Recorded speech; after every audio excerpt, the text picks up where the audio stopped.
सो welcome back. इसके previous part में हमने टाइम ऑफ सप्लाई रिवाइज कर लिया था and now we are going to revise value of supply. Value of supply पहले हम रिवाइज कर लेते हैं, after that will come to the question part, that is time of supply as well as value of supply. दोनों के हम question solve करते हैं और क्वेश्चन सॉल्व करके वो पर्टिकुलर चैप्टर कंप्लीट कर लेते हैं। ठीक है, वैल्यू ऑफ सप्लाई की बात करें तो वैल्यू ऑफ सप्लाई आपके लिए जो आपके सिलेबस में जितना दिया गया that one is very very very limited part. जो लिमिटेड पार्ट है उतना पार्ट हम पढ़ के कंप्लीट करते हैं। ठीक है, मैं लिमिटेड पार्ट क्यों बोल रहा हूँ, बिकॉज आपके लिए आपके कैरिकुलम में जो उन्होंने वैल्यू ऑफ सप्लाई दे रखा है that one is only section 15। Value of supply का सबसे इंपॉर्टेंट जो पार्ट है दैट इज वैल्यूएशन रूल्स, और वो वैल्यूएशन रूल्स ही आपके सिलेबस के बाहर है। वैल्यूएशन रूल्स ही आपके सिलेबस के बाहर है, दैट इज द रीज़न कि हमारे लिए जो वैल्यू ऑफ सप्लाई बहुत ही लिमिटेड है। ठीक है, अब वैल्यू ऑफ सप्लाई क्या है, बेसिकली हम ये चैप्टर क्यों पढ़ रहे हैं पहले ये समझ लो।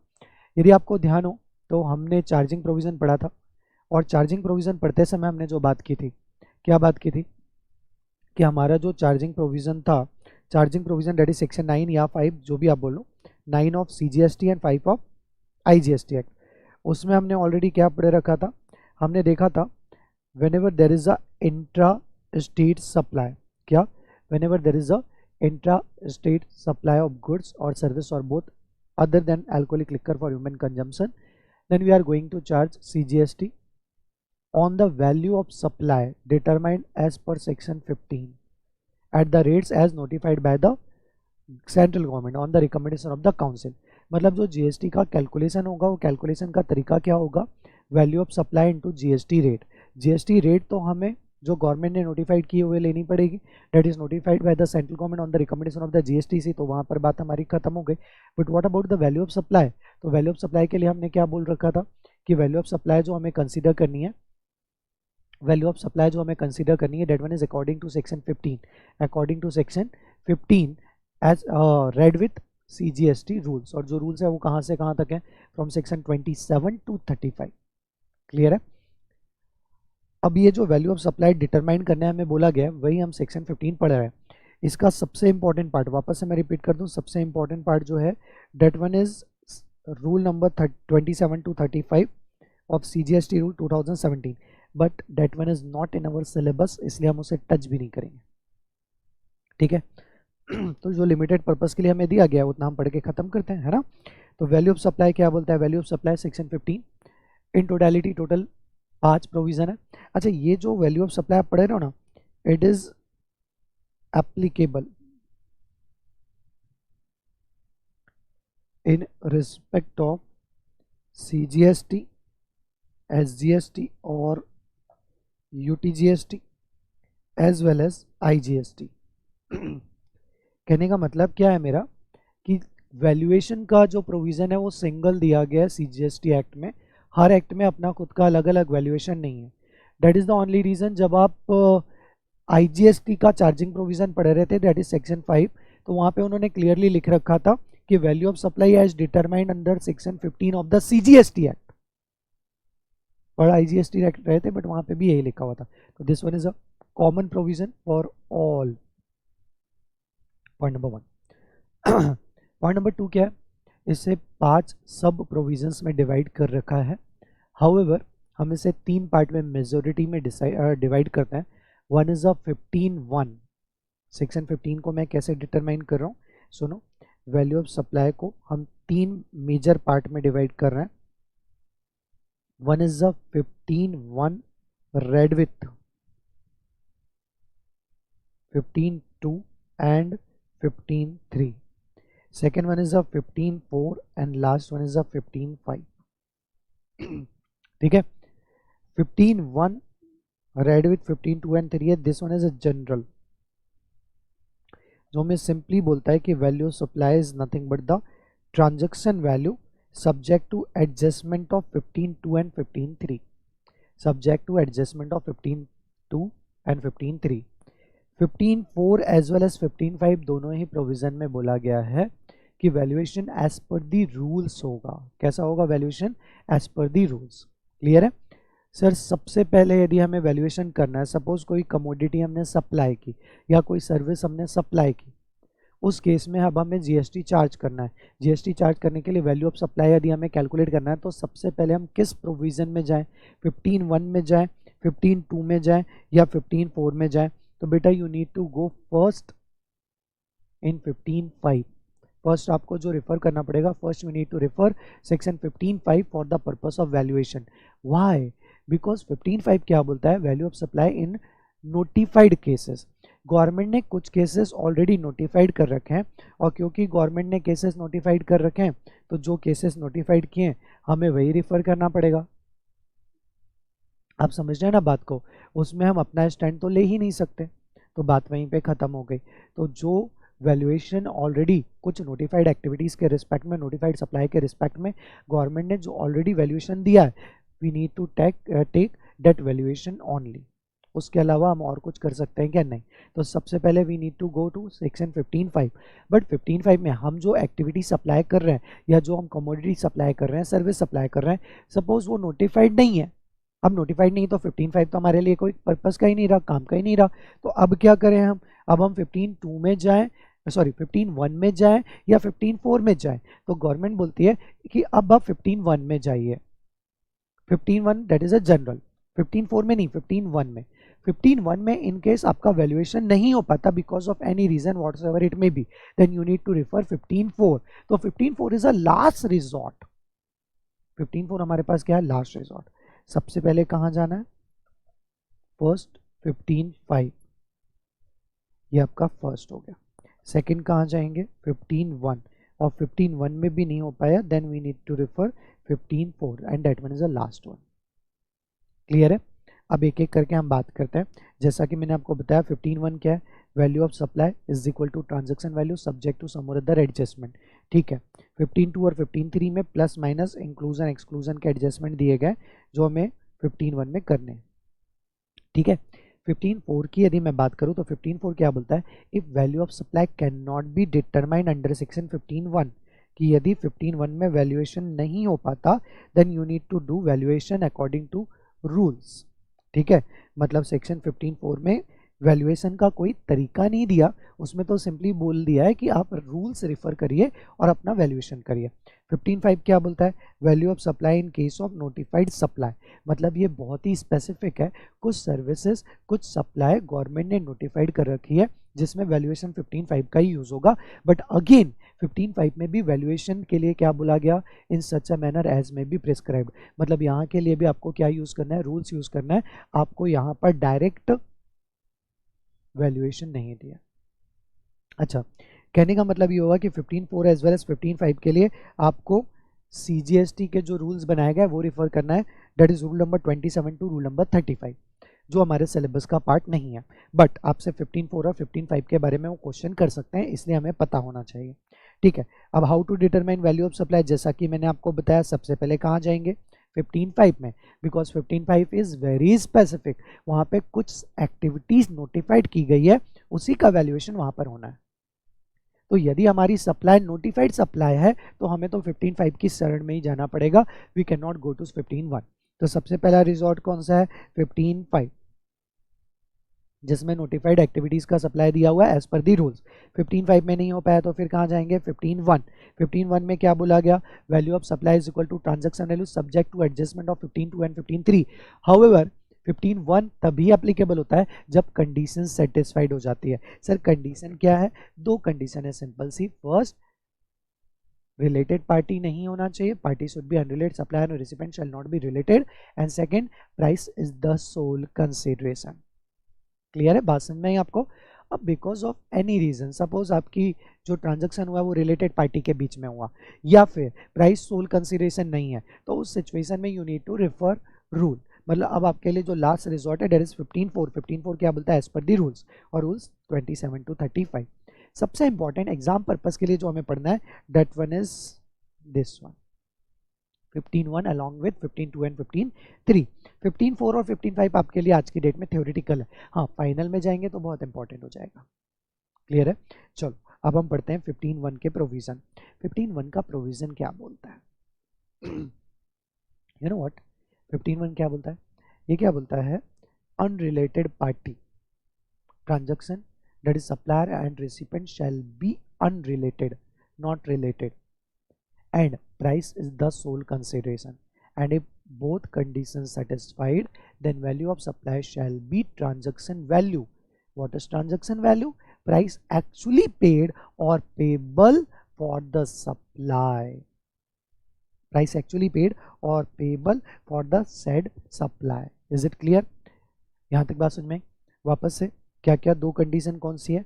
Condition number 1, there should be a unrelated party, मतलब supplier and recipient shall not be related and price is the sole consideration. Sole consideration मतलब क्या? जितना आपने चार्ज किया उतना ही रिसिप्ट हुआ है. कोई आपने अंडर द टेबल या थर्ड पार्टी के through directly indirectly additional charges नहीं लिए, एडिशनल कंसिडरेशन नहीं लिया.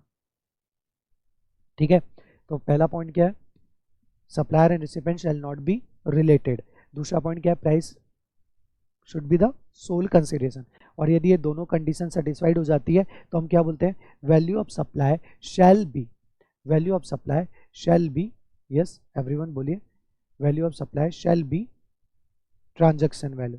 And what is transaction value? What is transaction value? Yes everyone, price actually paid or payable for said supply, for the said supply.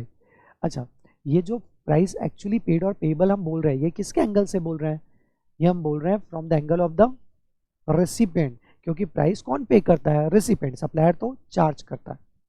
ठीक है, कौन पे करेगा? रिसिपेंट. इसका मतलब ट्रांजैक्शन वैल्यू का मतलब ये हुआ कि इंक्लूडिंग एवरीथिंग. कहने का मतलब आप समझ रहे हो ना, इंक्लूडिंग एवरीथिंग मैं क्या बोलना चाह रहा हूँ? मतलब यदि आपको सप्लायर ने वारंटी चार्जेस चार्ज किया, अदर चार्जेस चार्ज किया, टैक्सेस लगाए, तो उन सब का मिला के जो वैल्यू है that is a transaction value. ठीक है सर, ये तो गलत हो रहा है. तो इसीलिए इसको प्योरेस्ट फॉर्म प्रोवाइड करने के लिए हमने 15.2 और 15.3 बनाया. ठीक है, 15.2 क्या है? इंक्लूजन. 15.3 क्या है? एक्सक्लूजन. पहले इंक्लूजन देखते हैं, फिर हम एक्सक्लूजन देखेंगे. सबसे पहला इंक्लूजन क्या है? All the taxes, surcharge, levy, cess, all needs to be added for the purpose of calculation of value of supply except GST. क्या बोला? समझ में? क्या बोला गया? जीएसटी को छोड़ के बाकी जो भी taxes, surcharge, cess, by whatever name called, जो भी आपने चार्ज किया, that all should form part of a value of supply. Sir कहने का मतलब क्या हुआ? एग्जाम्पल, फॉर एग्जाम्पल हमने सिगरेट परचेस की, 100 रुपीज़ की सिगरेट है, उसके ऊपर 12 रुपीज़ का एक्साइज ड्यूटी एप्लीकेबल हुआ, टोटल कितना हो गया? 112. अब मुझे यहाँ पर जीएसटी चार्ज करना है. For the purpose of GST value of supply shall B 112 और 100, तो गवर्नमेंट बोलती है you need to take 112, that is including other taxes, GST को छोड़ के. बात समझ में आई क्या? अब सपोज हमने इसके ऊपर 12 रुपए का जीएसटी भी लगा दिया. अब जीएसटी लगाने के बाद टोटल प्राइस कितना हो गया? 124. तो ये 124 is a transaction value. However we need to exclude 12 rupees of GST, तो बचा कितना? 112. 112 इज योर ट्रांजैक्शन वैल्यू. समझ में? जीएसटी एक्सेप्ट जीएसटी बोला ना. एक्सेप्ट जीएसटी का मतलब क्या होता है? एक्सेप्ट जीएसटी का मतलब ये हुआ कि जीएसटी को छोड़ के बाकी जितने भी taxes all needs to be added. ठीक है, ये समझ में आ गया आपको? ओके. सेकंड क्या होता है? सेकंड और थर्ड पॉइंट जो है ना वो बहुत ही रिलेवेंट है. रिलेवेंट है मतलब क्या हुआ सर? हम एडजस्टमेंट की बात करें, adjustment in value of supply. Second और थर्ड पॉइंट को ध्यान से समझो. क्या? Any amount paid by the recipient that is the obligation of the supplier. कोई ऐसा अमाउंट आपने पे करने लगवाया जो कि सप्लायर का ऑब्लिगेशन था बट रेसिपिएंट पे कर रहा है, तो ये तो indirect payment by the recipient to the supplier हो गया. तो गवर्नमेंट क्या बोलती है? हम इसे भी क्या कर लेंगे? ऐड कर लेंगे. हम इसे भी क्या करेंगे? ऐड करेंगे. बात समझ में आई क्या यहाँ तक? बात समझ में? अब नाउ थर्ड पॉइंट क्या है? इसी के जैसा पॉइंट है बट स्लाइटली डिफरेंट है. Incidental expenses incurred by the supplier in respect of the supply. Supply के चलते यदि कोई इंसिडेंटल एक्सपेंसेस सप्लायर ने इंकर किया है तो उसे भी आपको ऐड करना पड़ेगा इन वैल्यू ऑफ सप्लाई. अब ध्यान देने वाली बात क्या है? ये दोनों ही पॉइंट में एक बात कॉमन है. सर वो कॉमन बात क्या है? वो कॉमन बात ये है कि हम चाहे वो रेसिपिएंट ने पेमेंट किया हो on the behalf of the supplier या फिर इंसिडेंटल expenses हो or any amount charged for anything done by the supplier in respect of supply, इन दोनों ही फैक्टर को हम सिर्फ वैल्यू ऑफ सप्लाई में तभी ऐड करेंगे जब it is already not included. यदि आपके प्राइस में, आपके ट्रांजैक्शन वैल्यू में ये वैल्यू ऑलरेडी इंक्लूडेड है, हमने कहा हमने वारंटी चार्जेस अलग से लिया और वारंटी चार्जेस आपके प्राइस में ऑलरेडी इंक्लूडेड है, तो we need to add further. Already add है भाई, बात खत्म हो गई। बट वहां पे लिखा हुआ है कि warranty charges excluded from that list price, तो we need to add it for the purpose of calculation of GST. समझ में आई बात। तो ये पॉइंट नंबर बी, सेकेंड और थर्ड क्लॉज जो है वो क्या है कि any amount paid by the recipient which is the obligation of the supplier, या एनी इंसिडेंटल एक्सपेंसेस, या फिर any amount charge by the, बोलो, charge for anything done by the supplier in respect of supply on और before the supply. But इन दोनों में जो एक इंपॉर्टेंट पॉइंट क्या है, not included, not already not included in value of supply, already not included in value of supply। is it clear? बात समझ में आई बच्चा? अब आता है नेक्स्ट पॉइंट। नेक्स्ट पॉइंट जो है वो क्या है, next point is nothing but the interest, late fee, royalty, sorry not royalty, penalty for delayed payment of consideration. अब ये जो पॉइंट है ना, यहाँ पर जब हम टाइम ऑफ सप्लाई यूज़ करते हैं तो ये वाला पॉइंट तो मुझे सेपरेटली आज की डेट में वैल्यू ऑफ सप्लाई में ऐड नहीं करना चाहिए। ये मुझे कब ऐड करना चाहिए, रादर ऐड तो करना ही नहीं चाहिए, इसका सेपरेट मुझे डेबिट नोट बनाना चाहिए। बट आपका मॉड्यूल बोलता है कि नहीं नहीं, इसे तो वैल्यू ऑफ सप्लाई में ऐड कर दो, तो मॉड्यूल हमारे लिए माई बाप है, तो हम भी क्या करेंगे, ऐड कर देंगे। But in reality practical situation में भी जो होता है, इसके लिए डेबिट नोट इशू किया जाता है और करेक्ट भी है। क्यों? क्योंकि जिस दिन मैंने अपना गुड सप्लाई किया उस दिन मेरा इनवॉइस इशू हो चुका है, बट उस दिन मेरे डिलेड पेमेंट चार्जेस वहां पर एग्जिस्टेंस में थे क्या? वो तो कब है, जब सप्लायर ने डिफॉल्ट किया, सॉरी रिसिपेंट ने डिफॉल्ट किया पेमेंट में, तब जाके मैंने डिलेड पेमेंट चार्जेस लगाए, तो वो तो लेटर पॉइंट ऑफ टाइम पे है, इसलिए उसका टाइम ऑफ सप्लाई भी अलग है। बट ठीक है, मॉड्यूल हमारे लिए माई बाप, वो बोलता है वैल्यू ऑफ सप्लाई में ऐड करो, करेंगे, बट नोट लिखेंगे कि ये करेक्ट ऐसा भी हो सकता है। ठीक है, ओके। लास्ट पॉइंट क्या बोलता है, subsidy other than government subsidy. यदि कोई सब्सिडी आपको मिल रही है, सब्सिडी रियलाइज्ड हो रही है by the supplier on the supply, not being a government subsidy, then it's also included in your value of supply. Total 5 element है, all types of taxes surcharge cess other than GST. Second, anything done by the recipient on behalf of the supplier, anything done by the supplier on behalf of the recipient in respect of supply. Next, delayed payment charges, and last one is a subsidy other than government subsidy. बस simple है ना। 5 element कौन कौन से समझ में आ गया? हाँ जी आ गया। अब एक्सक्लूड क्या करेंगे, तो एक्सक्लूजन में हम बोलते हैं जी डिस्काउंट को हम एक्सक्लूड करेंगे। ठीक है, अब थोड़ा सा ये जितना भी पार्ट अभी तक हमने पढ़ा ना, उसको हम डिटेल में पढ़ लेते हैं ताकि क्लियरिटी आ जाए। देखो टैक्सेस वाले पॉइंट, ये वाले तीनों पॉइंट ऊपर वाले ना क्लियर है, उसके बाद वाले पॉइंट हमें क्लियर करना पड़ेगा। और सीरीज में सबसे पहला पॉइंट आता है सब्सिडी का। किसका पॉइंट आ रहा है? सब्सिडी। अब सब्सिडी के रिस्पेक्ट में हम क्या बोल रहे हैं, सुनो ध्यान से। सब्सिडी 2 टाइप की होती है, one is a general subsidy and other one is a specific subsidy. देखो ऊपर इंक्लूजन में जितने भी पॉइंट है ना, सब में एक बात कॉमन है कि वो जो चार्जेस है, वो जो फैक्टर्स है, that should be in connection with the subsidy, direct connection that too. ठीक है, अब यदि आपको जनरल सब्सिडी दी गई, कैसी सब्सिडी दी गई? जनरल सब्सिडी दी जा रही है, मतलब जिससे आपके प्राइस पर कोई इन्फ्लुएंस नहीं हो रहा, कोई इफेक्ट नहीं हो रहा, जनरल सब्सिडी। एग्जाम्पल मैंने क्या दिया था, फॉर एग्जाम्पल आपकी इंडस्ट्री को ग्रो करने के लिए मैंने सब्सिडी दे दी, तो कोई प्रोडक्ट स्पेसिफिक नहीं है, असेट स्पेसिफिक नहीं है, बट हाँ आपको मैंने सब्सिडी दी है। तो ऐसी सब्सिडी जो कि जनरल है, जिससे प्राइस हमारा इन्फ्लुएंस नहीं होता, ऐसी सब्सिडी को यू नीड टू इग्नोर, मतलब not needed to included in transaction value, not required to added in transaction value. Clear है? However if there is a specific subsidy, however if there is a specific subsidy मतलब क्या? ऐसी subsidy जिससे price में influence होगा, जिससे हमारा price क्या हो सकता है, इन्फ्लुएंस हो सकता है, जो डायरेक्टली सप्लाई के साथ लिंक्ड है, link with the supply, link with supply.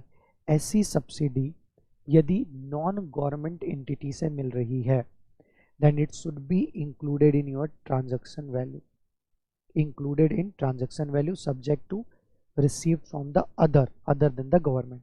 इसका मतलब ये हुआ कि यदि एक गवर्नमेंट से मिलेगी then we need to again ignore it। समझ में आया टोटल केस। सब्सिडी जनरल हो सकती है, स्पेसिफिक हो सकती है। जनरल सब्सिडी मतलब क्या, जो प्राइस को इम्पैक्ट ही नहीं कर रही, तो टोटली इग्नोर कर दो, चाहे वो गवर्नमेंट ने दिया हो नॉन गवर्नमेंट ने दिया हो, इससे कोई फर्क नहीं पड़ेगा। स्पेसिफिक सब्सिडी तो अगेन दो केस, गवर्नमेंट ने दिया या नॉन गवर्नमेंट, गवर्नमेंट ने दिया तो इग्नोर करो, नॉन गवर्नमेंट ने दिया तो ट्रांजेक्शन वैल्यू में ऐड करो। क्लियर। अब बच्चों के साथ प्रॉब्लम क्या होता है कि वो ये कंसेप्ट तो समझ जाते हैं, बट जब क्वेश्चन में सब्सिडी के बारे में बात होती है ना, तो वो क्या बोल रहा है वही नहीं समझ में आता। सर नहीं समझ में आप क्या बोल रहे हो। क्वेश्चन में क्या लिखा रहता है पता है आपको, let us assume that 50,000 rupees का लिस्ट प्राइस है और यहाँ पे लिखा हुआ है it's after considering subsidy of, after considering subsidy of rupees 8,000 rupees, what will be the treatment. अब मैं जब सॉल्व करवाता हूँ ना तो मैं आपको ये समझाता हूँ, बट आप भूल जाते हो जल्दी। आप समझो, सब्सिडी कंसीडर करने के बाद 50,000 है, इसका मतलब सब्सिडी कंसीडर करने के पहले कितना रहा होगा, सर 58,000 रहा होगा। जब आप सब्सिडी देते हैं तो सब्सिडी देने से क्या प्रोडक्ट की प्राइस कम होती है या ज़्यादा होता है। फॉर एग्जांपल गैस का सिलेंडर है 1200 रुपये का है, 500 रुपये की सब्सिडी है, तो आपको 700 रुपये पे करने पड़ रहे हैं ना।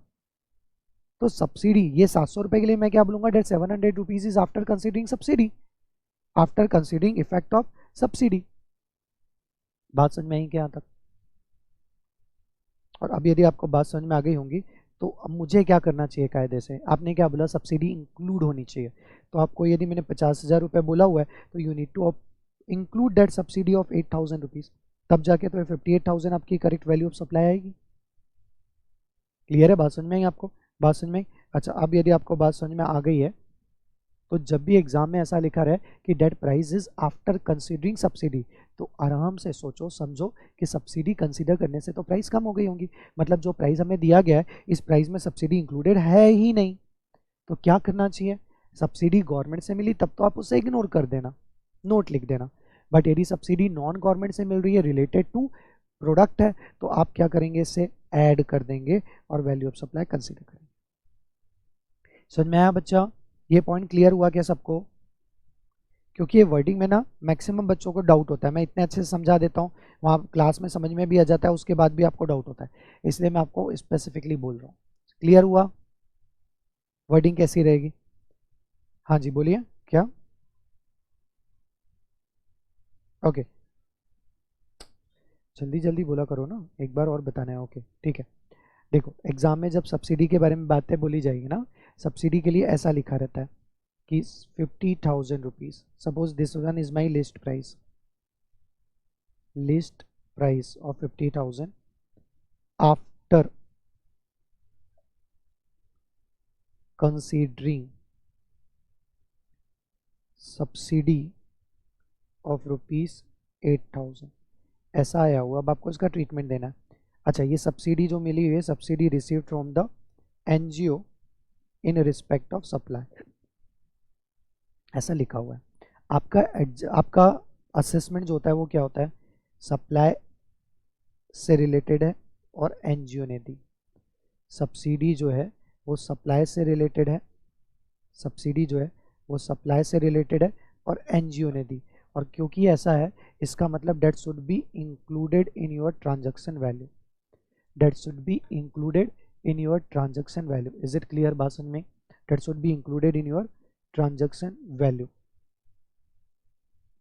क्लियर हो गया, क्लियर हो गया। अब यदि आपको समझ में आ गया तो आपने असेसमेंट क्लियर किया, बट अब आप सोचते कैसे हैं क्या लिखा है 50,000 आफ्टर कंसीडरिंग सब्सिडी, इसका मतलब इसमें ऑलरेडी सब्सिडी इंक्लूडेड है, तो मैं इसके लिए ना प्यार से क्या लिख देता हूँ, note already included therefore not know adjustment required. और यहीं पर आपका क्वेश्चन पूरा हो जाता है गलत, क्योंकि आपने उसे गलत समझ लिया। यहाँ पर क्या बोला, आफ्टर कंसीडरिंग सब्सिडी, कोई भी प्राइस में जब हम सब्सिडी को कंसीडर करते हैं तो प्राइस कम होंगे या ज़्यादा होंगे। सपोज आप कोई मशीनरी परचेस करने गए, वो 12 लाख की मशीन है, प्लांट एंड मशीनरी कितने की 12 लाख, उसके ऊपर सब्सिडी 2.5 लाख की है। आप मुझे बताइए नेट प्राइस आपको कितने का पड़ेगा सर, 9.5 लाख। ये 9.5 लाख के लिए आप मुझे वर्डिंग बताओ, सेंटेंस करो, इसको वर्डिंग में फ्रेम करो, क्या बोलेंगे, 9,50,000 after considering subsidy of 2.5 lakh, यही बोलोगे ना आप। इसका मतलब सब्सिडी कंसीडर करने से हमारा प्राइस कम हो गया, मतलब यहां पर सब्सिडी क्या ऑलरेडी इंक्लूडेड है, नहीं, सब्सिडी 9.5 लाख में एक्सक्लूडेड है। तो मुझे क्या करना चाहिए, वो जो आपके 50,000 रुपए, उसमें प्यार से सब्सिडी को ऐड करना चाहिए 8,000, और टोटल 58,000 अपनी वैल्यू ऑफ सप्लाई।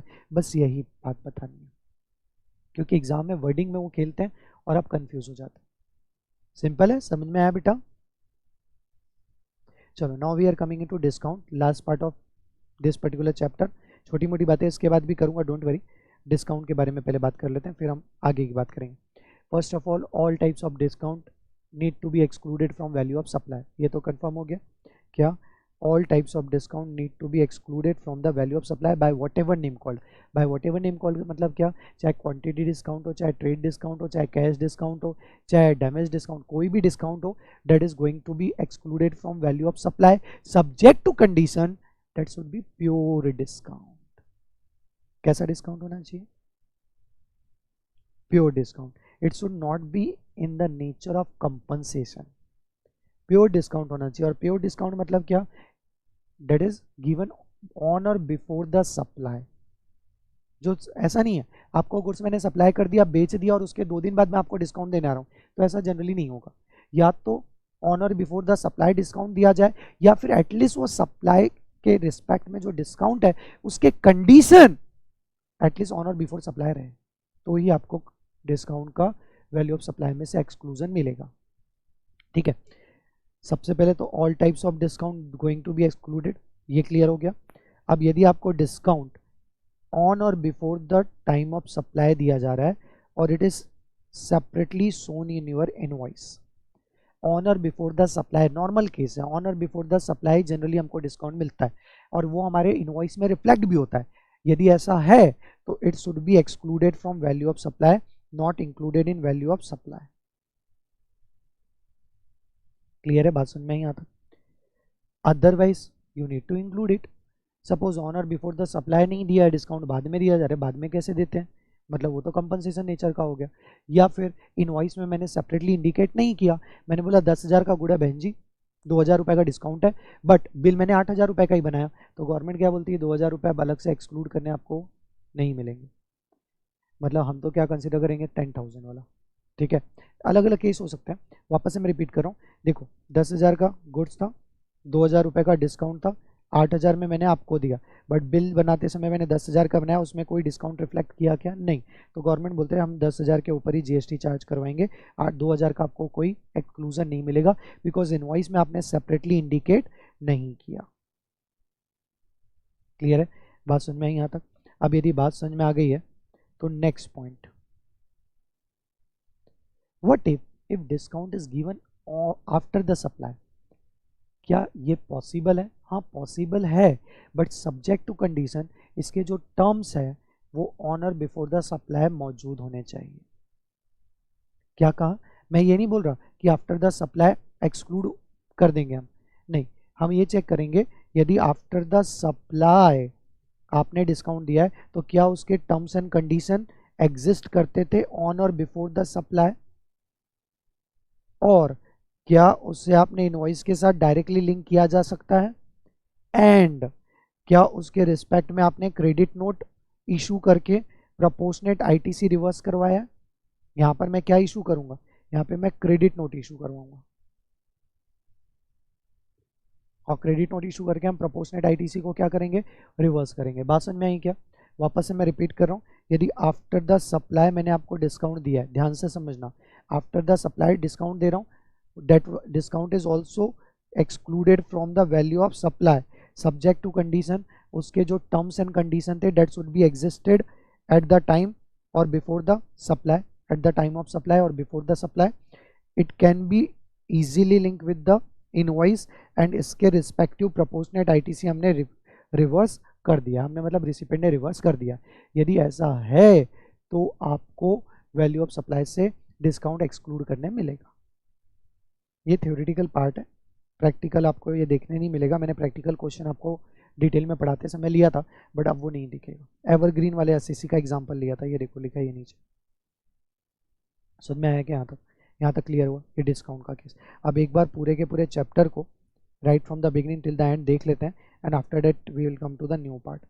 देखिए क्या क्या बोल रहा है. देखो हमने सेक्शन 15(1) पढ़ा, ठीक है. फटाफट रिफर करो, पेज नंबर कौन सा आपका 84. वैसे हमको इससे पढ़ना नहीं है बट हम सिर्फ रिफर करें. 15(1) क्या बोलता है, when ever there is a related party transaction and price is the sole consideration then value of supply shall be the transaction value. और transaction value मतलब क्या, price actually paid or payable for said supply. ठीक है. यहाँ पर क्या बोला गया साथ में, और following situation 15(1) cannot be adopted, जहाँ पर या तो अनरिलेटेड पार्टी नहीं है, रिलेटेड पार्टी के बीच में ट्रांजेक्शन हुआ है, या फिर price is not the sole consideration, या फिर जो आपका कंसिडरेशन है वो मॉनिटरी टर्म्स में नहीं है. तो इस पर्पस के लिए मुझे कहाँ जाना पड़ेगा, 15(4) में. ठीक है, which is not in your syllabus. ठीक है, ध्यान रखना बस. ओके इसके बाद हमने 15(4) 15(5) की बातें कर ली.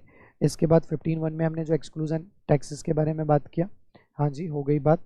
सेकंड हमने बात की payments made to the third party by the recipient on the behalf of the supplier.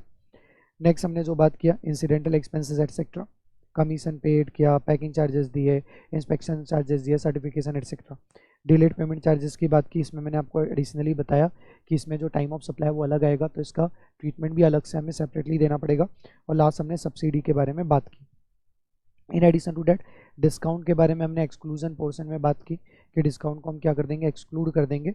Before on और बिफोर द सप्लाई हुआ तब तो straight away subject to condition on और बिफोर द सप्लाई दिया गया है और इनवॉइस में सेपरेटली इंडिकेट है तो हम क्या कर देंगे, exclude. But after the supply तो उसको भी हम एक्सक्लूड करेंगे सब्जेक्ट टू कंडीशन कि आपने और टर्म्स एंड कंडीशन जो थे पहले ही डिक्टेट कर दिए थे. सेकंड आपने इनवॉइस के साथ उसे लिंक कर लिया. थर्ड क्रेडिट नोट इशू करके आईटीसी रिवर्स करवा दिया. ठीक है, एग्जाम्पल दिए हुए हैं आपको, यहाँ से एग्जाम्पल बस रीड आउट कर लेना है, डेट्स इट. ठीक है, एग्जाम्पल हमने नॉर्मल वे में डिस्कस किए थे. अच्छा रिलेटेड पार्टी समझाने की जरूरत नहीं है बिकॉज हमने सप्लाई के चैप्टर में ऑलरेडी यही पढ़ा हुआ है जो यहाँ पे दिया हुआ है. इसी के साथ वैल्यू ऑफ सप्लाई का रिवीजन हमारा कंप्लीट हो चुका है. वैल्यू ऑफ सप्लाई का हमारा रिवीजन कंप्लीट हो गया and now we are coming into question part. ठीक है, क्वेश्चन सॉल्व करेंगे क्या, यस. ओके तो बेसिकली हमने अभी अभी पढ़ के वैल्यू ऑफ सप्लाई कंप्लीट किया तो उसके एक बार क्वेश्चंस एंड आंसर मॉड्यूल से आपसे सॉल्व कर लेते हैं and after that will come to the new part. आपके मॉड्यूल में आई होप सबके पास मॉड्यूल होगा तो मॉड्यूल में फटाफट आ जाइए. पेज नंबर कौन से पेज नंबर में आओगे बताओ. ये सब कुछ हम पढ़ चुके हैं, यहाँ से अभी कुछ भी हमें पढ़ने की जरूरत नहीं है. डायरेक्टली क्वेश्चन वाले पार्ट में आओ, question and answer. Related party भी हमने देख लिया. यस बोलिए, पेज नंबर 5.69. अच्छा ये एग्जाम्पल्स जो है ना, ये एग्जाम्पल आप देख सकते हैं. ये जो एग्जाम्पल्स बीच में दिए हैं यहाँ से क्वेश्चंस बनते हैं तो एग्जाम्पल देख सकते हैं यहाँ पे, जैसे commission, packing, inspection and certification charges, installation and testing charges, weighment charges, loading unloading charges, designing charges. This all are need to be included if it is incurred by the supplier on behalf of the in respect of the supply and already not included. Very important word is already not included. ठीक है, तो ये examples जो है आप साथ साथ में देख सकते हैं, कोई इशू नहीं है. डिस्काउंट की बात हम ऑलरेडी कर चुके हैं.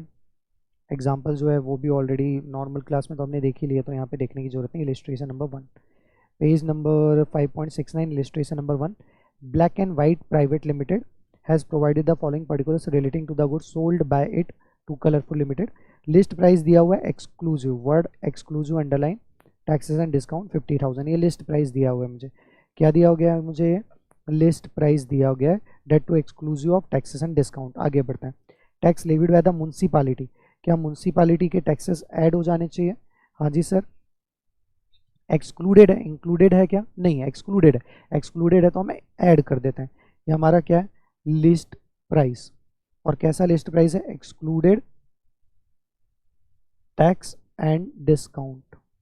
ओके, तो ये हम क्या कर देंगे, ऐड कर देंगे। इसके बाद पैकिंग चार्जेस नॉट इंक्लूडेड, तो इससे भी हम क्या करेंगे, ऐड कर देंगे। आगे बढ़ते हैं। Black and white limited has received 2000 rupees as a subsidy from the NGO on sale of such goods. देखो, सिर्फ एनजीओ इज नॉट इनफ, आपको ये भी चेक करना पड़ेगा is it link with the supply और नॉट। तो यहाँ पे लिखा हुआ है सेल ऑफ गुड्स, इसका मतलब सप्लाई से इंक्लूडेड है। अच्छा, the price of 50,000 of goods, ध्यान से पढ़ो, the price of 50,000 of the goods is after considering such subsidy. कहने का मतलब क्या हुआ कि यहाँ पे मेरे 50,000 के प्राइस में ऑलरेडी सब्सिडी हमने माइनस कर दी, जबकि मुझे वो क्या करना पड़ेगा, ऐड।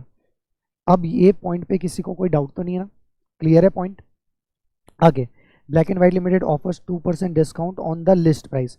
दिमाग नहीं लगाना, उन्होंने बोला लिस्ट प्राइस का 2%, लिस्ट प्राइस कितना है 50,000 इंटू 2%, कितना हो जाएगा ये आपका 1000। तो 1000 लेस कर दो, ये आपकी क्या आ जाएगी, ट्रांजैक्शन वैल्यू। सर किसी के लिए कोई नोट लिखने की जरूरत है, कोई ज़रूरत नहीं है, बिकॉज सेल्फ एक्सप्लेनेटरी है। जो आप पर्टिकुलर लिखोगे उसमें ऑलरेडी आप ये सारी बातें लिख ही चुके होंगे, ठीक है। तो 55, 56, 57, 57,000 will be your transaction value. समझ में आया, ईजी था क्वेश्चन, ऐसे ही क्वेश्चन आता है सिंपल सिंपल से, ठीक है। आंसर देखो 57,000 आ रहा है क्या, यस। लिखना कैसे, ये सिंपली लिखना है इसी तरीके से। सर हमें ये 15 ए सी ई याद नहीं रहेगा, अरे तो मत लिखो ना, सिर्फ 15 तो लिख सकते ना, 15 लिख देना। 15 इंक्लूजन, जहाँ एक्सक्लूजन की बात हो वहाँ पे 15 बात खत्म हो गई। ए बी सी डी क्यों याद करो, वैसे तो वो भी बहुत ईजी है, ठीक है। 5 ही केसेस है, टैक्सेस वाली बात है तो ए, रिसिपेंट आपके बिहाफ में पे कर रहे हैं तो बी, सप्लायर आपके बिहाफ में खर्चे कर रहे हैं तो सी, डिलेड पेमेंट है तो डी, और सब्सिडी है तो ई, खत्म। यस, नहीं नहीं मार्क्स नहीं कटेंगे, डोंट वरी, मार्क्स बिल्कुल भी नहीं कटेंगे, तो आप टेंशन लेके मत लिखो। याद है लिख दिया, नहीं याद है तो अपने मन से बना बना के मत लिखना, गलत बिल्कुल भी मत लिखना, ठीक है। मार्क्स बिल्कुल भी नहीं कटते। चलो नेक्स्ट पॉइंट आता है इलिस्ट्रेशन नंबर 2। ये इलिस्ट्रेशन जो है इंस्टीट्यूट की तरफ से, इसमें डिस्प्यूट भी है, मतलब उन्होंने जो सॉल्यूशन दिया है that is not acceptable, but ठीक है हमको एक्सेप्ट करना पड़ेगा। पहले उन्होंने बहुत गलत दिया था, उसके बाद 3 बार जब मॉड्यूल रीप्रिंट हुआ तो धीरे धीरे धीरे धीरे ये करेक्ट हुआ। उसके बाद भी आज की डेट में भी थोड़ा सा डिफरेंस मेरे आंसर से आपको मिलेगा। पढ़ते हैं, मैं आपको समझाता हूँ क्या बोल रहा है। समृद्धि एडवर्टाइजर, इन्होंने क्या किया हुआ है, न्यू मून प्राइवेट लिमिटेड के साथ कॉन्ट्रैक्ट किया है for a consideration of ₹5 lakh और ₹20,000 to one of its vendor in relation to the advertisement agency services provided by the New Moon Private Limited. Okay, such liability of Samriddhi discharged by New Moon 20,000 rupees का. Okay, New Moon Private Limited delayed payment charge consideration 15,000 as a interest. Assume rate of GST is 18%. What will be the value of taxable supply? पहले मैं आपको समझा दूं, मेरे तरीके से क्या होना चाहिए आंसर, मेरे तरीके से ये होना चाहिए कि 5 लाख रुपए आपका क्या हो गया, टैक्सेबल वैल्यू। अब ये 20,000 तो ऑलरेडी 5 लाख में इंक्लूड होगा ना, 5 लाख का टोटल कॉन्ट्रैक्ट है, ठीक है। इसका मतलब एक्चुअल कॉन्ट्रैक्ट रहा होगा 480 का, 20,000 रुपीज़ एडिशनल कंसिडरेशन हमारे बिहाफ में किसी और को हमने पे करवा दिया, ठीक है। बट आपका मॉड्यूल मानता है नहीं नहीं ये 20,000 एडिशनली हमने दिया हुआ है, तो हम बोल देते हैं चलो जी ठीक है, एडिशनल यदि पे किया हुआ है 20,000 तो 20,000 we need to add it as per your module. मेरे हिसाब से गलत है, और यदि ऐसा एडिशनली उन्होंने थर्ड पार्टी को पे भी किया है तो फिर वो 15(1)(a) का केस ही नहीं। 15(1)(a) का केस कब होता है, जब टोटल कॉन्ट्रैक्ट हमारा 5 लाख का है और आउट ऑफ डेट 5,20,000 उसने मेरे बिहाफ में किसी और को पे किया, ठीक है। बट ठीक है, जैसा दिया अपन वैसी बातें करते हैं। अब नेक्स्ट पॉइंट क्या बोलता है, delayed payment charges, delayed payment charges should also added. तो आपका टोटल कितना हो जाता है 5,35,000, that will be your value of supply as per your module, ठीक है। वापस से बार बार मैं ऐसा क्यों बोल रहा हूँ as per your module, Y, because यहाँ पे चलो एक बात तो मैं एक्सेप्ट कर सकता हूँ, 5 लाख रुपए आपने लिया, बिल्कुल करेक्ट, 20,000 ऐड कर दिया, उसको भी हम एज्यूम कर लेते हैं कि वो एडिशनल पेमेंट है। यहाँ पे वैसे कहीं उन्होंने लिखा नहीं है, बट हम एज्यूम करते हैं कि एडिशनल पेमेंट है, इसलिए वो 15(2) में ऐड हो जाएगा। तो टोटल मेरे हिसाब से वैल्यू ऑफ सप्लाई 5,20,000 आनी चाहिए, और दूसरी एक और वैल्यू ऑफ सप्लाई आनी चाहिए 15,000। रीजन बीइंग डैट जब मैंने गुड सप्लाई किया होगा उस मोमेंट में जो बिल इशू होगा वो सिर्फ 5-20 का, उसमें डिलेड पेमेंट चार्जेस आप कैसे लगा रहे हो, डिलेड पेमेंट चार्जेस की बात तो सब्सिक्वेंटली होती है ना, तो ये 15,000 वाली जो बात है वो subsequent. At the same time अब ये 15,000 में इन जनरल जो मार्केट ट्रेंड है उसमें आपने जीएसटी एडिशनली लगाया। यहाँ पे क्या किया, इसका 18% लगाया और यहाँ पे 18, जबकि यहाँ पर तो यहाँ पर चलो ठीक है, यहाँ पर समझ में आता है, बट यहाँ का जो 18% है that should be reverse calculation, मतलब वो 15,000 इंक्लूडिंग जीएसटी मान के रिवर्स कैलकुलेशन करना चाहिए। बट हम तो, हमारे लिए माई बाप कौन है, हमारे आईसीआई के मॉड्यूल, हमारा आईसीआई का मॉड्यूल जो बोलता है हम वैसा करते हैं। अच्छा इन्होंने ये करेक्ट कर लिया, अरे वाह क्या बात है, थोड़ा छोटा सा करेक्शन हो गया है इनका, ठीक है छोटा सा करेक्शन हुआ है तो हम भी करेक्शन कर लेते हैं, फिर भी अभी भी करेक्शन की गुंजाइश है। इन्होंने भी वही किया, 15,000 को इंक्लूडिंग जीएसटी माना, इंक्लूडिंग जीएसटी मानेंगे तो क्या हो जाएगा 100 प्लस 18% इंटू 100, तो आपका क्या आ जाए 12,712, that will is your transaction value towards the delayed payment charges, and this one is a transaction value for the purpose of, या ट्रांजेक्शन वैल्यू क्यों लिख रहा हूँ, वैल्यू ऑफ सप्लाई लिखो ना, this one is the value of supply for the purpose of supply. But आपके module में दोनों को ऐड किया हुआ, आप बिंदास में ऐड कर दो और करेक्ट आंसर लिख लो, ठीक है, एज पर मॉड्यूल फॉलो करना है हमें। समझ में आया क्या क्या हुआ?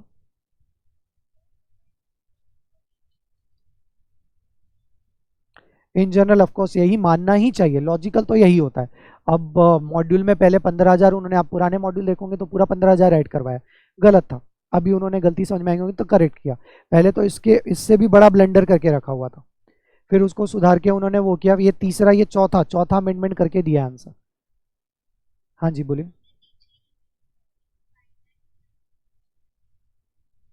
हाँ एज्यूम कर लो ना, वो इंक्लूडिंग मैं बताया ना आपको, but correct one is this one is a correct. पहले वो 5:35 ही आंसर देते थे, मुझे ध्यान था ना, मॉड्यूल मैंने घोट के पिए हुए हैं तो मुझे ध्यान रहता है उन्होंने कहाँ पे क्या लिखा हुआ है, तो उन्होंने 5:35 पहले आंसर दिया था, उसके पहले तो और अलग ही आंसर दिया था, अतरंगा आंसर, बट अगेन उन्होंने उसको करेक्ट जो है वो दिस वन है, आप यही फॉलो करिएगा, ठीक है। चलो आगे बढ़ो वीर, तुम बड़े, चलो नेक्स्ट क्वेश्चन में आओ। अच्छा नेक्स्ट क्वेश्चन है भी या नहीं है, हाँ है ना, चलो जी, इसमें ये सारे थ्योरेटिकल क्वेश्चन आप देख लेना, प्रैक्टिकल क्वेश्चन को हम सिर्फ देखते हैं। Question number 3, sharp mind institute provides coaching for engineering entrance exam, monthly fee charge by the institute from a student is 10,000, institute is known for its commitment to provide education, okay, underprivileged, it trains 10 students every year for entrance examination free of cost, okay, the institute has received 3 lakh as a coaching fee during a month, Naujeevan NGO working in the area of education for underprivileged children has given a subsidy of rupees 10,000 in lump sum during the month of institute as it is serving the cause of underprivileged children, determine the value of supply of education services made by the sharp mind. अब ये question में ना आपको ये इस type का question आ सकता है ना, और यहाँ पे ना थोड़ा सा ट्रबल भी होगा। ट्रबल क्यों होगा, क्योंकि आपको सोचना पड़ेगा क्या हुआ, हम कितने रुपए चार्ज कर रहे हैं, 10,000 रुपीज़ चार्ज कर रहे हैं, ठीक है। Institute is known for its commitment, उन्होंने 10 बच्चों को ट्रेन किया फ्री ऑफ कॉस्ट, ओके कोई दिक्कत नहीं थी यहाँ पर, यहाँ तक।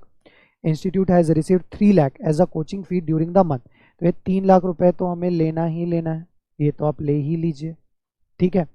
अब बात आती है एनजीओ से हमें मिली है 10,000 की सब्सिडी इन लमसम। अब क्या ये सब्सिडी डायरेक्ट सब्सिडी है या जनरल है, तो मुझे तो देख के लग रही है जनरल है, बराबर है। ड्यूरिंग द मंथ आपको 10,000 की जो सब्सिडी मिली that is not a specific, that one is a general, और क्योंकि ये जनरल है देयरफॉर आपका value of supply straight away सिर्फ 3 लाख रह जाएगा, डेट्स इट। सर वो free of cost education provide की, उसका क्या किया, it is not a supply only, ठीक है ना, विदाउट कंसिडरेशन प्रोवाइड किया, बट मेरी रिलेटेड पार्टी को प्रोवाइड किया क्या, नहीं, आप समझ रहे हैं ना, हाँ रिलेटेड पार्टी को विदाउट कंसिडरेशन प्रोवाइड करता तो बात होती, क्लियर है। तो 3 लाख देख लेते हैं एक बार इंस्टीट्यूट ने क्या आंसर दिया, उसके अकॉर्डिंगली मैं आपको समझा देता हूँ फिर।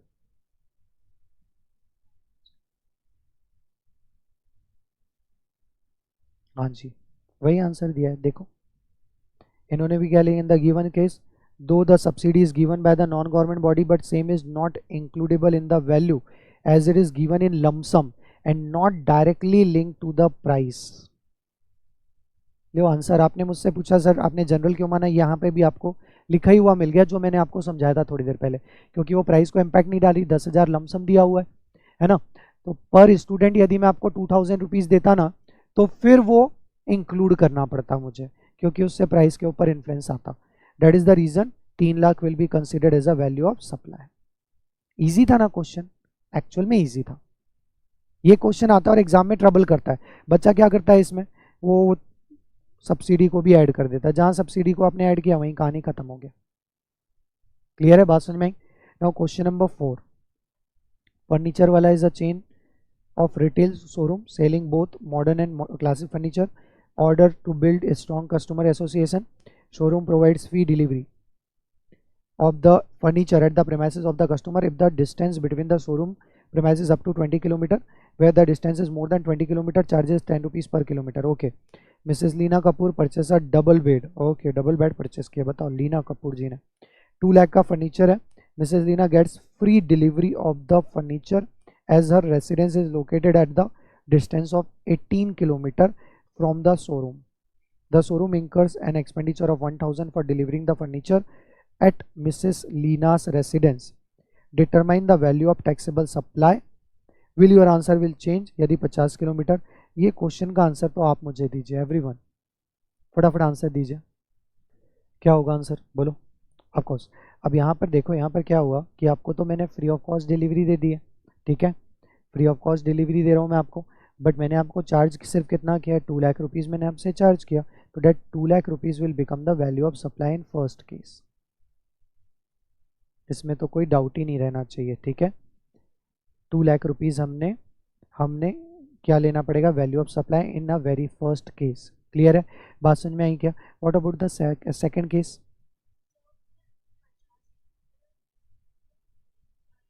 यस यस, तो अब यहाँ पर क्या हो रहा है कि क्योंकि हम कस्टमर से चार्ज कर रहे हैं, अब कस्टमर से चार्ज कर रहे हैं तो क्या होगा, जो हम चार्ज कर रहे हैं additional amount that needs to be added in your value of supply. तो ये 20 लाख रुपए, सॉरी नॉट 20 लाख, 2 लाख रुपए, 2 लाख रुपए में मुझे आपका फ्रेट जो है वो ऐड करना पड़ेगा, डिलीवरी चार्जेस ऐड करना पड़ेगा। अब डिलीवरी चार्जेस ले कितना रहे हो, 50 किलोमीटर में से 20 किलोमीटर तो फ्री था, इंटू कितने रुपीज़ करना है मैं ऐड, 10 रुपीज़, 10 ऐड कर दो तो टोटल कितना हो जाएगा 300। तो you need to add 300, therefore your value of supply shall be 2,03,000। That's it.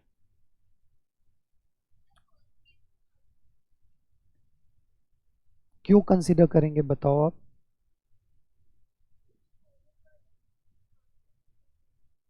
उसके बिहाफ में कहाँ पे किया, हमारी तो पॉलिसी है ना फ्री डिलीवरी देना अप टू 20 किलोमीटर, उसके बिहाफ में हमने पे नहीं किया, सॉरी टू से, बट हमने मिसेस लीना कपूर थी इसलिए इसलिए हमने ये फ्री सर्विस दी क्या, नहीं, कोई भी कस्टमर विद इन 20 किलोमीटर तो हम फ्री सर्विस, ये हमारी पॉलिसी है बेटा। क्लियर है, समझ में आया। Okay, now next question. हाँ बोलो। ऑफ कोर्स ऐड हो जाता। आगे, AKJ Foods Private Limited gets an order for the supply of processed food from a customer. The customer wants the consignment tested for gluten and specified chemical reduces. AKJ Foods Private Limited does not testing before the supply and charges a testing fee for the same from the customer.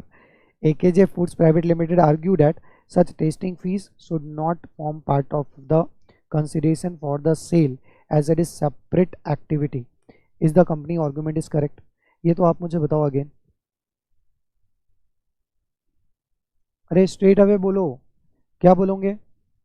आप अभी थोड़ी देर पहले तो पढ़ा है, warranty charges हो गया, installation charges हो गया, टेस्टिंग चार्जेस हो गया before the supply, testing charges before the supply हो गया, pre delivery inspection charges, that should all form part of your value of supply, that should be included in your value of supply if already not included. तो इनका जो argument है that is not tenable, not maintainable, that testing charges needs to be added in your value of supply. ठीक है, आपने इसके answer जरूर पढ़िएगा बिकॉज ये क्वेश्चंस एग्जाम में ऐसे आते हैं और कभी कभी ना हमें ट्रबल करते हैं बहुत।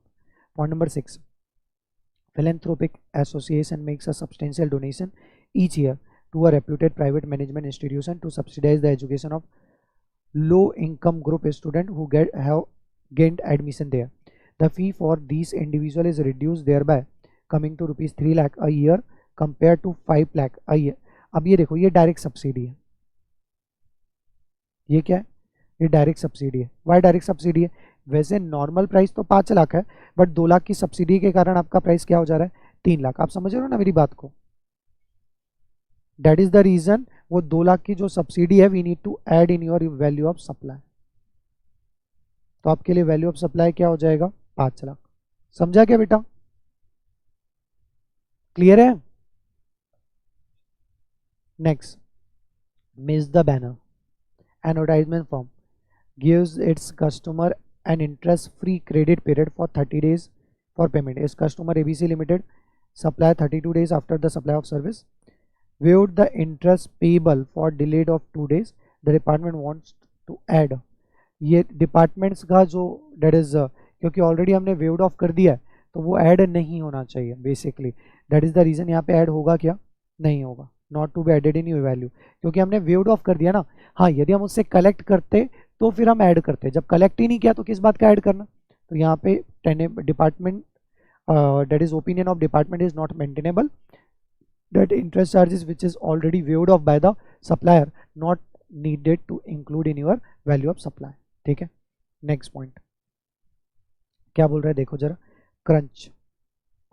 Crunch bakery products limited sells biscuit and cakes through its dealer to whom it charges the list price minus standard discount and pays GST accordingly. When goods remain unsold with the dealer, it offered additional discount. ये जो additional discount है ना, इसका क्या करेंगे, इसका क्या करेंगे सर, इसको हम वैल्यू ऑफ सप्लाई से एक्सक्लूड नहीं करेंगे because it is not at all a pure discount. I don't know आपके मॉड्यूल में क्या आंसर दिया हुआ है, बट मेरे हिसाब से तो it is additional discount given as a compensation, क्योंकि आपके गुड्स अनसोल्ड रह गए, बिक नहीं पा रहे, इसलिए it means it's not a pure discount. और प्योर डिस्काउंट नहीं तो वैल्यू ऑफ सप्लाई से इसको एक्सक्लूड करेंगे क्या, नहीं। क्लियर है? एक बार आंसर आप बाद में चेक कर लीजिएगा। वही दिया हुआ है, वेरी गुड। चलो, रेड पेपर, ये क्वेश्चन तो मैंने आपको ऑलरेडी सॉल्व करवाया है, फिर भी करवा देता हूँ। List price excluded exclusive of taxes, तो ये 15 लाख ले लीजिए पूरा। नेक्स्ट पॉइंट क्या है, subsidy received from the central government for supply of taxable goods to the government school exclusively related to the supply, but central government है therefore इसका कोई ट्रीटमेंट होगा क्या, नहीं। 15 लाख मैं ले लेता हूँ, 20 लाख, ये 2,10,000 यहाँ पे ऐड होगा क्या, नहीं। नेक्स्ट पॉइंट क्या है, subsidy from the NGO for supply of, देखो ध्यान से देखो, सप्लाई ऑफ टैक्सेबल गुड्स मतलब रिलेटेड है, तो यहाँ पे क्या कर दूंगा, 50,000 में ऐड कर दूंगा। और क्या, tax levied by the municipality excluded है टैक्सेस, तो ये 20,000 को भी हम क्या कर देंगे, ऐड कर देंगे। पैकिंग चार्जेस ऑलरेडी इंक्लूडेड है या एक्सक्लूडेड है, देखो कुछ लिखा नहीं है। List price of the goods net of the two subsidies received, however other charges taxes fee are charge to the consumer over and above the list price, मतलब included नहीं है, तो 15,000 ऐड कर दो।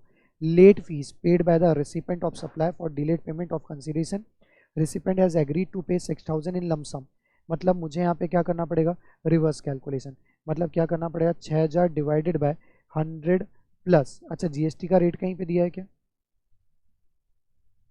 18%, 100 प्लस 18 इंटू 100 कितना आ रहा है, एक बार चेक करो।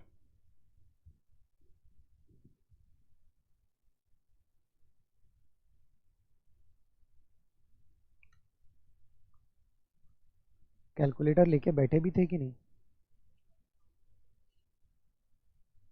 8 5, ओके। देयरफॉर फाइनल आंसर बताओ कितना आ रहा है, 15 लाख।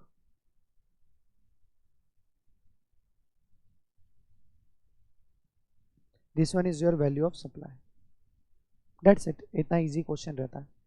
अब यदि हम ये भी बना के नहीं आएंगे ना तो हमारे लिए तो मतलब कोई कुछ नहीं कर सकता, फिर हमारी हेल्प हम सिर्फ खुद ही कर सकते हैं, इसलिए होमवर्क ज़्यादा से ज़्यादा प्रैक्टिस करो। Flow pro a registered supplier sold a machine to BP Limited. It provides the following price of the machine excluding taxes and other charges. Okay, 25,000 ले लीजिए as it is, third party inspection charges, such charges were payable by Mrs. Flowpro but the same have been directly paid by the BP Limited to the, अरे भाई add कर दो तुरंत 5000, वैसे भी already not included बोला है। Freight charges for delivery, बताइए 2000 भी इंक्लूड हो जाएगा, हाँ जी क्योंकि डिलीवरी से रिलेटेड है।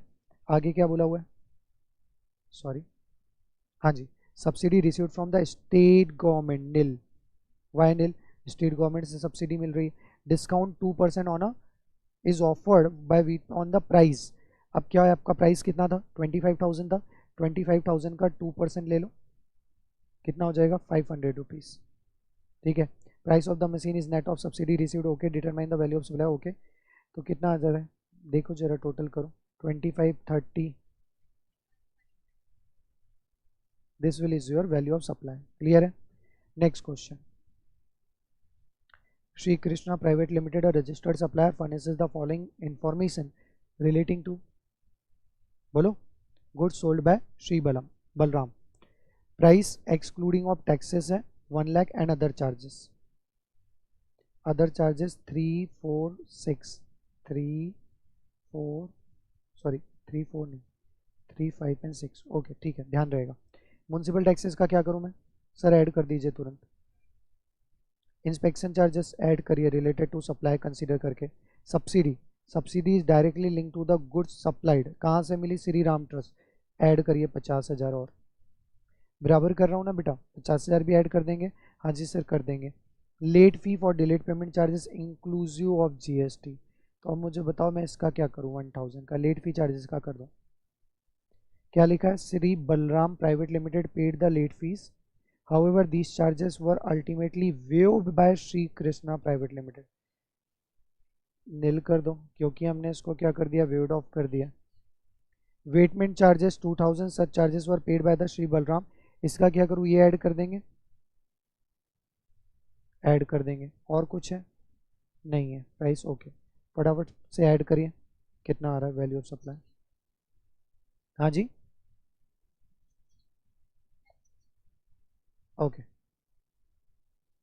अब यहाँ पे ना, यदि यहाँ पे ये ऐसा बोलता कि हमने वेव्ड ऑफ नहीं किया तो मुझे क्या करना पड़ता, 1000 divided by 100 plus GST rate into 100, ये अमाउंट को यहाँ पे कंसीडर करना पड़ता। आप समझ रहे हो मेरी बात को, मैं क्या करना चाह रहा हूँ, तो ध्यान रहेगा। तो ये क्वेश्चन भी हमारा क्या हो जाता है, complete. Now next question, Kohli limited, Anushka style में है तो, registered supplier supplied machinery to Ghisa limited, supplier registered in the same state, okay, it provides the following price of the machinery exclusive of taxes and discount, तो 5,50,000 तो आप ले ही लीजिए,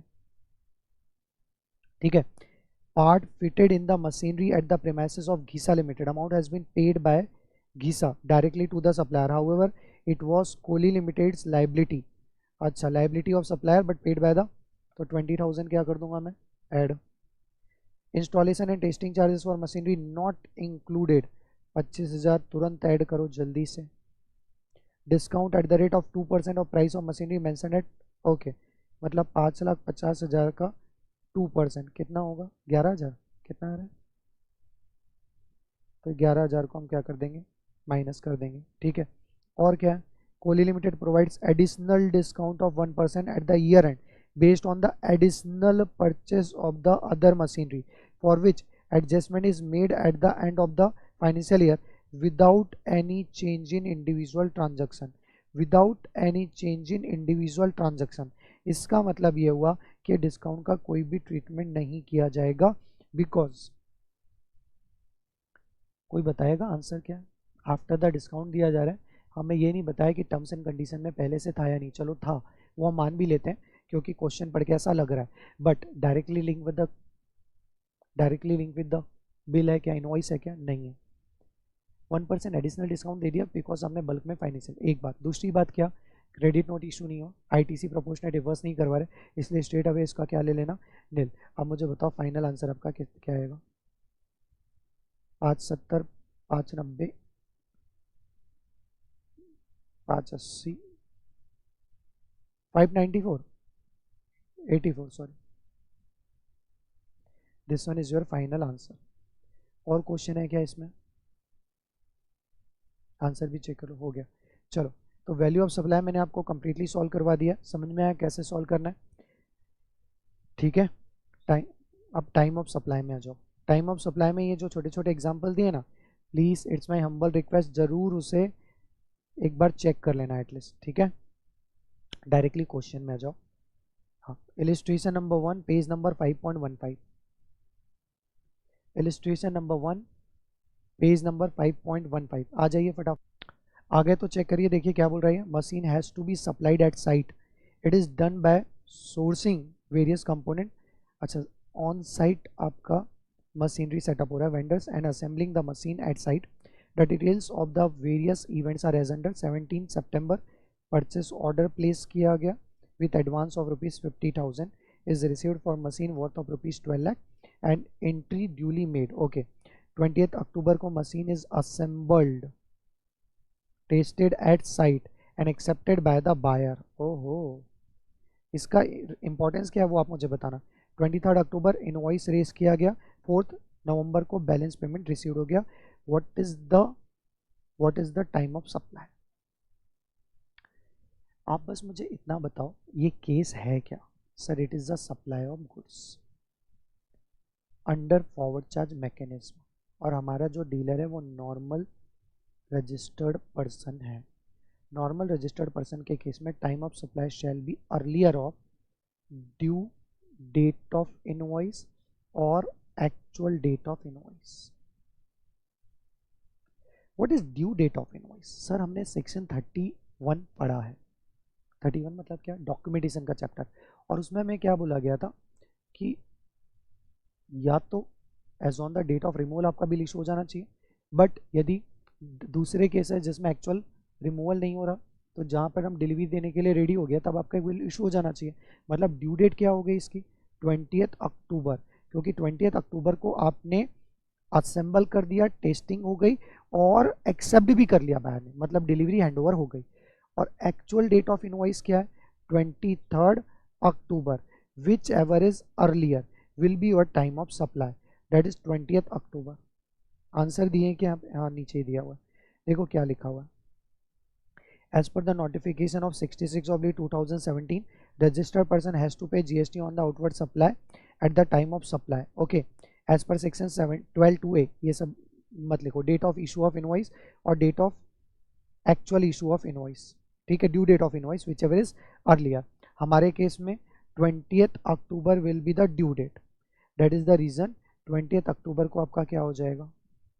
time of supply. वही answer दिया हुआ है, आप इतना घुमा फिरा के मत लिखना उसको, ये सब नोटिफिकेशन नंबर और ये और वो, ये सब मत बोलो, स्ट्रेट अवे बोलो।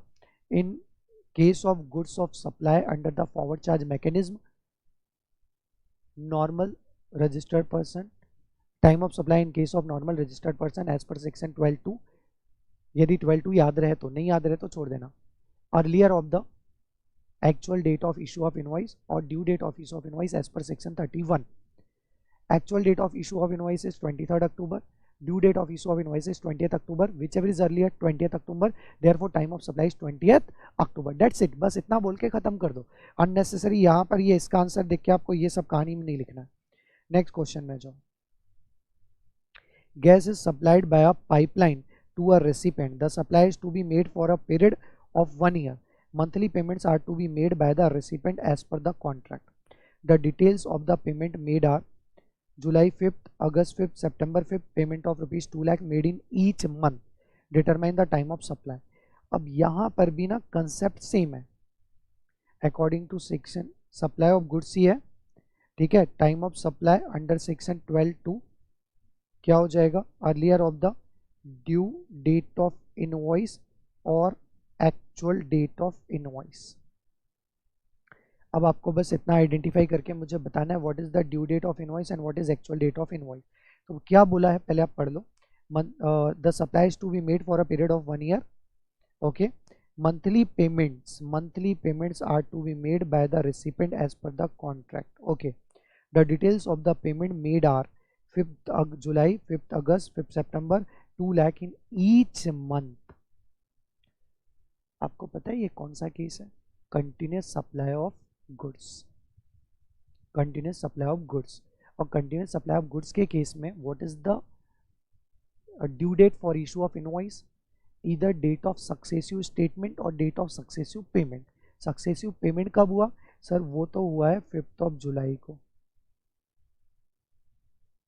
कब हुआ है? 5th ऑफ अगस्त को। कब हुआ है? 5th ऑफ सितंबर को। तो date will become only time of supply, क्योंकि एक्चुअल डेट तो हमारी बाद में होंगी। आप समझ रहे हो ना? एक बार आंसर देख लो क्या लिखा हुआ है, बट आपको ये पर्टिकुलर पार्ट कब क्लिक होगा? जब आपका डॉक्यूमेंटेशन का चैप्टर क्लियर होगा, क्योंकि जो ड्यू डेट ऑफ इनवॉइस है वो डॉक्यूमेंटेशन से ही आती है। देखो यहाँ कहीं पे लिखा है, assuming that the invoice is issued on 5th, लिखा है 31/4 continuous supply of goods, successive statement, ये देखो सब लिखा हुआ है। बट यदि आपने 31 डॉक्यूमेंटेशन का चैप्टर नहीं पढ़ा है तो ये आपको क्लिक नहीं हो पाएगा। ठीक, समझ में आ गया? चलो we will do one thing, don't worry, time of supply में हम अपना टाइम अभी नहीं वेस्ट करते हैं। पहले मैं आपको डॉक्यूमेंटेशन का चैप्टर रिवाइज करवा देता हूँ, and after that will come to the again time of supply question, ताकि आपको समझ में आए कि हम कर क्या रहे हैं। नहीं तो सर बस मैं करे जा रहा हूँ, आप मैं तो कर लूँगा, आपको तो समझ में आना चाहिए ना। ओके, वैसे हमारे अभी चैप्टर बचे कौन कौन से? अच्छा, आईटीसी बचा हुआ है, मेन चैप्टर अभी बचा हुआ है। ठीक है, तो पहला तो हमारा एक आईटीसी का चैप्टर बचा है। दूसरा, रजिस्ट्रेशन करवाने की जरूरत नहीं है ना? जो जो चैप्टर बचे वो पहले मैं आपको लिख देता हूँ, ताकि आपको समझ में आए कौन कौन से चैप्टर अभी हमारे बचे हुए हैं।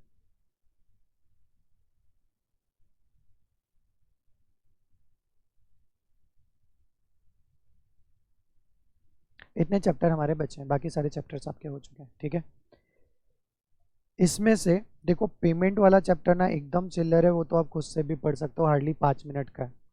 बोलोगे तो लास्ट में मैं करवा दूंगा, इवन रिटर्न भी उसी तरीके का है। रजिस्ट्रेशन पूरा थ्योरेटिकल पार्ट है, प्रोसीजरल एस्पेक्ट है। आईटीसी, डॉक्यूमेंटेशन और एग्जाम्सन नोटिफिकेशन इंपॉर्टेंट है। ठीक है, ये 3 चैप्टर मैं आपको रिवाइज करवा देता हूँ। एज ऑफ नाउ तो नहीं, अभी तो काफ़ी टाइम हो गया, ऑलरेडी 9 बज गए, अदरवाइज आज ही हम कर लेते हैं। बट डोंट वरी, मैं आपका कल के पहले ये तीनों चैप्टर तो करवा ही दूंगा, ताकि आपका एटलीस्ट जीएसटी वाला पोर्शन जो है वो कंप्लीट हो जाए मोर और लेस। ठीक है, तो या तो आपको रिकॉर्डेड या फिर कल हम मॉर्निंग से क्लास रख लेंगे, तो आपका आईटीसी, डॉक्यूमेंटेशन और एग्जाम्सन नोटिफिकेशन क्लियर हो जाएगा। ठीक है, डन? ओके, तो हम कल फिर मिलेंगे नेक्स्ट पार्ट के साथ। चलो, thank you, stay tune, stay safe, अपना ध्यान रखो, थैंक यू। बोलो क्या बोल रही हो?